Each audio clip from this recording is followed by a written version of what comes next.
So guys welcome everyone, welcome to Sadaiv classes. दूसरी इकाई अपन चालू केलेली आहे। दूसरी इकाई हमने चालू कर दी है। अपना जो दिवाली के बाद का जो सेशन हमने चालू किया है, दूसरी इकाई। तो सेकंड लेसन है आपका हिंदी सुलभ भारती। सेकंड लेसन है आपका दो लघु कथाएं। इसमें दो लघु कथाएं दी हुए और जो इसके लेखक है वो है हरि जोशी जी। इनका परिचय देखिए। इनका जन्म हुआ 1943 खुड़िया मध्य प्रदेश में। ये क्या है, तो ये एक सेवानिवृत्त प्राध्यापक है। कौन है ये? सेवानिवृत्त प्राध्यापक हरि जोशी जी हैं। क्योंकि ये जो हमें परिचय हमें करना बहुत ही महत्वपूर्ण है। इनकी सेवानिवृत्त प्राध्यापक हरि जोशी जी की साहित्य रचनाएं हिंदी की लगभग सभी प्रतिष्ठित पत्र पत्रिकाओं में प्रकाशित होती रही है। आपको गोयनका सारस्वत सम्मान, गोयनका या फिर वागेश्वरी सम्मान प्राप्त हुए हैं। प्रमुख कृतियां इनकी पंखुरिया, यंत्रयुग, अखाड़ों का देश, भारत का राग, अमेरिका के रंग इत्यादि इनके कृतियां हैं, इनके किताबें हैं।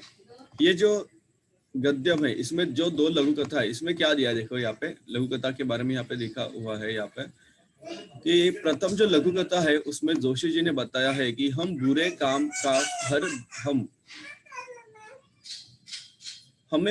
काम का फल बुरा ही मिलेगा, अतः बुरे काम नहीं करने चाहिए। और जो दूसरी लघु कथा है उसमें समझाया है कि कठोरता की अपेक्षा विनम्रता अधिक महत्वपूर्ण है। घमंडी का सिर हमेशा नीचा होता है, अतः हमें घमंड नहीं करना चाहिए, हमें घमंड नहीं करना चाहिए। ठीक है, चलो पहले लघु कथा क्या है देखेंगे। वो लघु कथा है, उसका नाम है नींव। क्या नाम है उसका? नींव।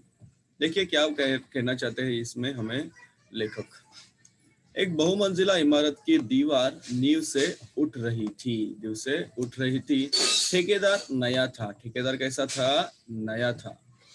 भयभीत सा वह एक तगारी सीमेंट और 5 तगारी रेत के मसाले से ईंटों की जुड़ाई करवा रहा था। अगले दिन अधिकारी महोदय आए। अगले दिन कौन आए वहां पे? अधिकारी महोदय वहां पे आए। उन्होंने काम के प्रति घोर असंतोष व्यक्त किया। महोदय बोले, ऐसा काम करना हो तो कहीं और जाइए। कौन आए? अधिकारी है। ये अधिकारी किसके होते हैं? तो सरकार के अधिकारी होते हैं, जो मुआवजा या फिर ऑब्जर्वेशन करने आते हैं इस बिल्डिंग का। अगले दिन संशयित नए ठेकेदार ने 1 तगारी सीमेंट और 3 तगारी रेत के मसाले से ईंटों की जुड़ाई की। समझ अधिकारी आए। उन्होंने नींव की दीवार पर एक निगाह डाली और गर्म हो गए। इस बार ठेकेदार को अंतिम चेतावनी दी, यदि कल तक काम में पर्याप्त सुधार नहीं किया तो काम बंद करवा दिया जाएगा। ठीक है, नया ठेकेदार आया। उसने जो नया ठेकेदार ने क्या किया, तो अलग उसने क्या किया, चेंज कर दिया। उसका जो कंपोजिशन था वो चेंज कर दिया। लेकिन फिर भी वो अधिकारी आए और बोले कि नहीं नहीं, ऐसा करो तो काम बंद कर दिया जाएगा। अब जो ठेकेदार होता तो ठेकेदार था, तो उसके समझ में बात नहीं आ रही थी। उसमें समझ में बात नहीं आई तो उसने एक अनुभवी ठेकेदार से इस समस्या की सलाह चाहिए। अनुभवी ठेकेदार ने बताया, क्या बताया? कि ये महोदय रिश्वत चाहते हैं। क्या चाहते हैं? रिश्वत। क्या चाहते हैं? रिश्वत। समझा? हाँ, तर लाच पाहिजे त्यांना, रिश्वत चाहते हैं। कौन? ये सरकारी अधिकारी। इसलिए काम में कमी बता रहे हैं। क्या बता रहे? काम में कमी बता रहे हैं। नया ठेकेदार बेचारा ईमानदार था। वो किसी तरह से किसी को भी रिश्वत वगैरह नहीं देता था, और रिश्वत देना बुरी बात होती है। वह रिश्वत देने और लेने का को अपराध समझता था। उसने भ्रष्ट अधिकारी को पाठ पढ़ाने का निश्चय कर लिया। अगले दिन अधिकारी महोदय निरीक्षण करने आए। ठेकेदार ने उन्हें रुपयों से भरा लिफाफा पकड़ा दिया। अधिकारी प्रसन्न होकर जैसे ही जाने लगे, वैसे ही एकाएक वहां उच्च अधिकारी आ गया। अधिकारी महोदय रिश्वत लेते हुए रंगे हाथों पकड़े गए। देखो क्या हो गया, तो रंगे हाथों वो पकड़े गए। वो क्या कर रहे थे? रिश्वत। उसने क्या किया, वहां पे सेटिंग लगाई। छोड़कर सांगे से काय जाने सेटिंग लावली त्या ठिकाणी। और उसने बताया कि एक अधिकारी हमारे पास आ रहा है, वो पैसे मांग रहा है। तो उसके ऊपर जो अधिकारी होता है, उससे उच्च उच्च अधिकारी होता है, वहां पे अगर वो उसे पकड़ा, वो अधिकारी पकड़ा गया। वस्तुतः रात में ही ईमानदार ठेकेदार, देखो वस्तुतः क्या हुआ, रात में ही ईमानदार ठेकेदार ने अधिकारी महोदय के खिलाफ उच्च अधिकारी के पास शिकायत कर दी थी। उच्च अधिकारी भी ईमानदार थे, इसलिए वो सब अच्छी तरह से वहां पे हो गया। उन्होंने कहा कुछ एक भ्रष्ट अधिकारियों के कारण पूरा प्रशासन बदनाम होता है। तो सभी अधिकारी भ्रष्ट नहीं होते, देखिए कुछ अधिकारी भ्रष्ट होते हैं, तो कुछ मतलब कुछ एक दो अधिकारी भ्रष्ट होते हैं, कुछ ही।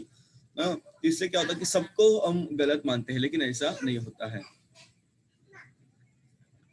उन्होंने भ्रष्ट अधिकारी को दंड दिलवाने का निर्णय ले लिया। सच ही कहा है, बुरे काम का बुरा नतीजा। ठेकेदार और उच्च अधिकारी की ईमानदारी का समाचार चारों तरफ फैल गया। उनका सार्वजनिक समारोह में सम्मान किया गया। क्या किया गया? उनका सार्वजनिक समारोह में सम्मान किया गया। चला, तर नेक्स्ट जो आपकी लघु कथा है वो हम देखेंगे। उसका नाम है जीभ का वर्चस्व। जीभ का वर्चस्व। पंक्तिबद्ध और एकजुट रहने के कारण दांत बहुत दुस्साहसी हो गए थे। हमें सब पता है कि हमारे मुंह के अंदर 32 दांत होते हैं। कितने दांत होते हैं? 32। और वो कैसे होते हैं? पंक्तिबद्ध होते हैं और वो सब एकजुट रहते हैं। तो इसके कारण क्या हुआ था कि वो बहुत दुस्साहसी हो गए थे। कैसे हो गए थे? वो बहुत दुस्साहसी हो गए थे। तो इस वजह से क्या हुआ, देखिए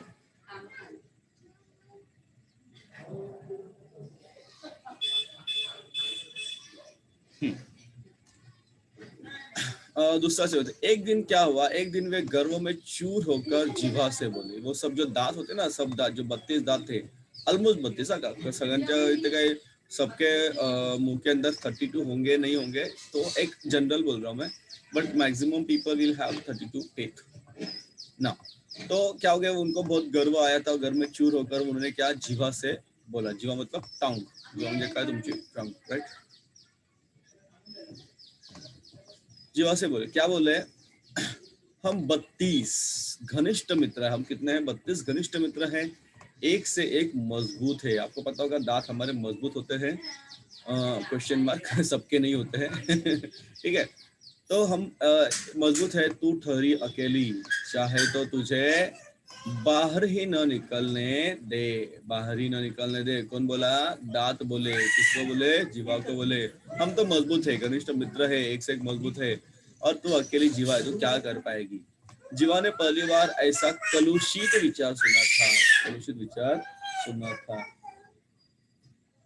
वह हंसकर बोली, ऊपर से एकदम सफेद और स्वच्छ हो, पर मन से बड़े कपटी हो। उसने पूछा, अरे तुम इतने अच्छे दिख तो रहे हो, लेकिन लेकिन अंदर से इतने मन में कपटी क्यों हो? बाहर से तो इतने सफेद दिखते हो, स्वच्छ दिखते हो। कौन बोली? जीवा। किसे बोली? दांतों को बोली। 32 दांतों को बोली। आगे देखिए। ऊपर से स्वच्छ और अंदर से काले घोषित करने वाली जीभ, वाचालता छोड़, अपनी औकात में रहे। हम तुझे चबा सकते हैं। यह मत भूल कि तू हमारी कृपा पर ही राज कर रही है। दांतों ने किटकिटा कर कहा। अभी दांत बहुत घमंडी हो चुके थे। उन्होंने कहा कि तू क्या कर, ऐसा हमें कुछ बोल मत, तू ऐसा कुछ भी हमें बोल मत, वाचालता छोड़, ऐसा कुछ भी हमें मत बोल, अपनी औकात में रहे। ये सब आपने टीवी में बहुत बार देखा होगा, सुना होगा, अपनी औकात में रहे। और ये जो शब्द है ना, अपनी औकात में रहिए, तो ये हमारे जो डेली सोप होते हैं ना, सीरियल्स, हिंदी में जो, हिंदी या फिर मराठी में जो भी है, तो ये सीरियल्स में ये जो शब्द है, ये जो वाक्य है, तो हमेशा बहुत बार ही सुनाई देता है। चलो छोड़ो, हम तुम्हें चबा सकते हैं, यह मत भूल कि तू हमारी कृपा से राज कर रही है। दांतों ने कहा। जीव ने नम्रता बनाए रखी, किंतु उत्तर दिया। जीव ने नम्रता बनाए रखी, देखो वो नम्र थी, अभी भी उसने अपनी नम्रता नहीं छोड़ी थी। वह नम्र थी और क्या बोली, देखिए। दूसरों को चबा जाने की ललक रखने वाले बहुत जल्दी टूटते भी है। देखो क्या होता है, जो दूसरों का बुरा करते हैं, बुरा करने की सोचते हैं, वो खुद उस संकट में गिर जाते हैं। जो दूसरों को चबा जाने वाले जल्दी टूट जाते हैं। सामने वाले तो जल्दी गिर जाते हैं। आपको पता है ना, सामने वाले जो दांत होते हैं ना, वो जल्दी गिर जाते हैं। हमारे दांत, आपको पता होगा कि बचपन से लेकर अभी तक कुछ ना कुछ दांत आपके आते जाते रहते होंगे, और जब जब बूढ़े होते हैं तो ये दांत भी गिर जाते हैं। तुम लोग अवसरवादी हो। कैसे हो? अवसरवादी हो। मनुष्य का साथ तभी तक देते हो जब तक वह जवान रहता है। कब तक रहता है? वह जवान रहता है, तभी तक तुम रहते हो। कौन? दांत। पता है ना, जब जवान रहते तब दांत देते, जब हम बूढ़े हो जाते तो दांत हमारे एक एक एक करके दांत हमारे गिर जाते हैं। आप देखो ना, आपके घर में कोई बूढ़ा होगा, मतलब सॉरी आपके घर में कोई अगर होगा, आपके दादा दादी वगैरह, तो आप देखो उनके दांत नहीं होते हैं। वृद्धावस्था में उसे असहाय छोड़कर देते हो, चल देते हो, आप चले जाते हो, लेकिन जीवा जाती है क्या? नहीं। जीवा जाती है क्या? नहीं। शक्तिशाली दांत भी आखिर अपनी हार क्यों मानने लगे? अभी दांत थे, उनको थोड़ा घमंडी था, तो वो क्या कहने लगे देखो। वो तो कुछ सुनने के मतलब वो अपनी हार नहीं मान रहे थे। बोले, हमारी जड़ें बहुत गहरी है, हमारे कड़े और नुकीलेपन के कारण बड़े बड़े हमसे थर्राते हैं। आपको पता है ना, दाताने चावलं तर त्याला फार कठीण असतं। तो बोलते कि हमारे जो दांत है वो कैसे हैं? नुकीले है, कड़े है, और हमारी जो जड़ है वो मजबूत है, गहरी है, बहुत गहरी है। जीवा ने विवेकपूर्ण उत्तर दिया। क्या दिया? तुम्हारे नुकीले या कड़ेपन का कार्य क्षेत्र मुंह के भीतर तक सीमित है। विनम्रता से कहती हूँ कि मुझे पूरी दुनिया को प्रभावित करने और झुकाने की क्षमता है। अभी देखो, हम जब बात करते हैं तो ये जो बात करने के लिए सबसे महत्वपूर्ण हमारी जीवा होती है। क्या होती है? हमारी जीवा सबसे महत्वपूर्ण होती है बात करने के लिए। और इससे क्या होता है कि हम जैसे बात करेंगे उस तरह से पूरी दुनिया को हम प्रभावित कर पाएंगे और उसको झुका भी पाएंगे। ये क्षमता है। यह क्षमता हमें किससे मिलती है? जीवा से मिलती है। अगर जीवा नहीं है तो हम बात नहीं कर पाएंगे, जीवा नहीं है तो हम बात नहीं कर पाएंगे। यह अभी भी विनम्रता से ही कह रही थी, नम्रता ही था उसकी बोलने में, उसकी बातों में। अभी दांतों ने फिर धमकी दी। दांतों ने क्या हुआ? दांतों ने फिर धमकी दी, पुनः धमकी दी, फिर से एक बार धमकी दी। हम सब मिलकर तुझे घेरे खड़े हैं, हम सब मिलकर तुझे घेरे खड़े हैं, कब तक हमसे बचेगी? जीभ ने दांतों के घमंड को चूर करते हुए चेतावनी दी। डॉक्टर को बुलाओ, दंत चिकित्सक एक एक को बाहर कर देगा, मुझे तो छुएगा भी नहीं और तुम सब बाहर दिखाई दोगे। बरोबर कि नहीं? दांत वाले डॉक्टर आ रहे ना, दंत चिकित्सक होते हैं ना, डॉक्टर को बुलाओ, दंत चिकित्सक को बुलाओ। अगर वो आएगा तो तुम सबको बाहर निकालेगा, लेकिन मुझे तो छुएगा भी नहीं। पता है ना आपको? जिभेला कोणीच काही त्रास देत नाही. जिभेचा काही असं वेगळ्या डॉक्टरांना जिभेचा सहसा काही त्रास आपल्याला नसतोच। घमंडी दांत अब निरुत्तर हो गए, बेचारे चुपचाप बैठे गए कि घमंडी दांत निरुत्तर हुए, चुपचाप बैठ गए। उन्हें कविता की यह पंक्ति याद आ गई। क्या आ गई? किसी को पसंद नहीं सकती बयान में, तभी तो दीन हड्डी जबान में। जिभेला काय हडसतं का आपल्या? नाही. तो किसी को पसंद नहीं सकती बयान में, तर बोलताना जीभ कोणाला ऐकणार आहे का? नाहीये, म्हणूनच तिला हाड नाहीये, राईट? तभी तो नहीं हड्डी जबान में। घमंडी दांतों ने आखिर जीभ का लोहा मान लिया। उन्होंने जीभ का लोहा मान लिया, जीभ का जो भी कहना था उन्होंने चुपचाप मान लिया। म्हणतात ना की जिभेला काय हाड आहे का तुझ्या? जिभेला काय हाड आहे का? आपण बोलतच राहतो बऱ्याच वेळा। शब्द वाटिका देखिए पहले, कुछ शब्द, अलग अलग शब्द हमें यहाँ पे अच्छे तरह से दिखाई देते हैं। तगारी का मतलब होता है बड़ा, तसला या फिर घमेला। कलुषित का मतलब होता है अपवित्र या फिर दूषित। ललक का मतलब होता है लालसा या तीव्र इच्छा। अवसरवादी ये शब्द बहुत ही महत्वपूर्ण, जैसे स्वार्थी कहते हैं, ये मतलबी कहते हैं। बयान, बयान का मतलब होता है चर्चा, आवाज, कथन। मुहावरा, लुहा मानना, श्रेष्ठता को स्वीकार करना। रंगे हाथ पकड़ना, अपराध करते हुए पकड़ना, अपराध करते हुए पकड़ना। स्वाध्याय देखिए इसका क्या है। मैं उनसे नहीं बताऊंगा, सिर्फ स्वाध्याय में क्या क्या पूछा है वो आपको एक बार बता देता हूँ। तो दांतों की विशेषताएं क्या है? 4 विशेषताएं आपको लिखनी है। दांतों की विशेषताएं क्या क्या है, बहुत इजी है, आप लिखो, मैं आंसर नहीं बता रहा हूँ। फिर उत्तर देखो, जीभ द्वारा क्या चेतावनी दी जाती है, और पंक्तिबद्ध और एकजुट रहने के कारण दांतों में क्या गलत परिवर्तन आया था। उसके बाद कुछ क्वेश्चंस है, जैसे देखिए यहाँ पे सही या गलत। जीवा ने अविवेकपूर्ण उत्तर दिया। नहीं, वो विवेकपूर्ण उत्तर दे रही थी। दाल घमंडी थे। जी हाँ, दाल घमंडी थे। सभी अपराधियों को नियमानुसार सजा नहीं हुई। गलत, नियमानुसार सजा हुई। ठेकेदार पुराना था। नहीं, ठेकेदार नया था। ठेकेदार कैसा था? नया था। बहुमंजिला क्या है? तो बहुमंजिला इमारत है। क्या है? बहुमंजिला इमारत है। अधिकारी, अधिकारी कैसा था? भ्रष्ट था। अधिकारी कैसा था? भ्रष्ट था। उसके बाद नया जो ठेकेदार था, नया ठेकेदार ईमानदार था बेचारा। कैसा था? ईमानदार था। हम ईमानदार बेचारा इसलिए कहा क्योंकि बहुत सारे लोग ईमानदार नहीं होते। और सार्वजनिक समारोह क्या है, उसका बताओ। सार्वजनिक समारोह में उनका सम्मान हुआ। क्या हुआ? उनका सम्मान हुआ, राइट। और कुछ क्वेश्चंस देखेंगे बच्चे बाटे।